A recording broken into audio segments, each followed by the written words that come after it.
From harvest to warehouse, the Gums Farm in Endeavor, Wisconsin is not your typical Midwest operation. Raised potatoes, onions, carrots, mint, corn, and beans. And they do it on soils called muck.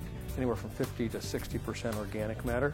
So it has a lot of water holding capacity, but also has some qualities that are tricky or treacherous. Dark, rich soil is perfectly suited for their vegetable business. It provides for a very good color red potato. The yield is good. Onions require a fair amount of water, so we're able to provide that. Muck, like I say, is very fertile, so we can do it with a little less fertilizer, and it works out well for our situation. Getting here took generations and a lot of work. In the early 1900s, Richard and Roderick's great-grandfather immigrated from Germany to northern Indiana.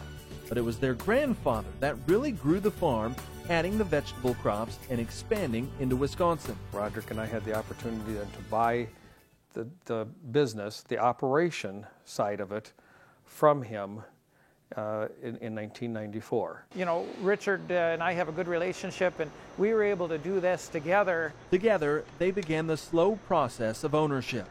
A lot of the land was owned by other family members, and over the next 14 years we were able to then purchase those lands from other family members. As they worked, the Gums kept their focus not just on the farm, even though it's about double the original size. They also found opportunity by adding value to what they grew. With the potatoes and the onions, we try to capture more of the dollar at the farm level, which means we do a little value added, so we package it and try to make that a profit center as well, because we do that year round. From modernizing storage, loading and sorting, to high-tech packaging equipment. But the technology has put us on the forefront of our industry. When we have made the investment in the building and the equipment, our customers see that and see that we're committed to producing a good crop and committed to quality, committed to food safety, and they want to partner with us because they see that we're willing to make that commitment. Gums Farms is making the retail market a major part of the business. And we had a niche in central Wisconsin here and on the muck. We're close to a lot of marketplace. We still are farmers at heart. We still want to produce a good crop. Like everybody else, we want to see it go to market, and we want to see it go to good use. And when they run out of their product, they buy it from other farmers to keep the orders filled. And we felt that we needed to do that in order to keep some of our customers and to keep out some of our competition rather than just doing it during a short window. That also helps keep employees busy and the workload consistent. We've got a lot of employees, a lot of dedicated employees that do a great job for us. We try to allow for people, if they want to take off in the afternoon and see their daughter's swim meet, or they want to go to a basketball game, or they're coaching football, we try to allow for those times, and you know, maybe they're off this weekend but they work next weekend. Helping with retention and recruiting.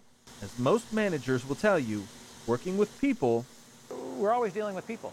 Whether I'm dealing with a customer, whether I'm dealing with an employee, whether I'm dealing with a supplier, the bulk of my day is dealing with people. And working efficiently. That's probably the biggest driver. Whatever we do, we try to do it efficiently. If it means unloading potato wagons a little more efficiently, or transporting product more efficiently, are the cornerstones of building a successful business. We're kind of at a point where we'd like to refine some of the activities that are ongoing now, and before we take the next leap. Because we're looking to do this for the next generation, or the next generations, not just trying to survive until we retire. A long view of an operation built on muck, but growing on a solid foundation. Congratulations to Gums Farm, a candidate for 2017 Top Producer of the Year.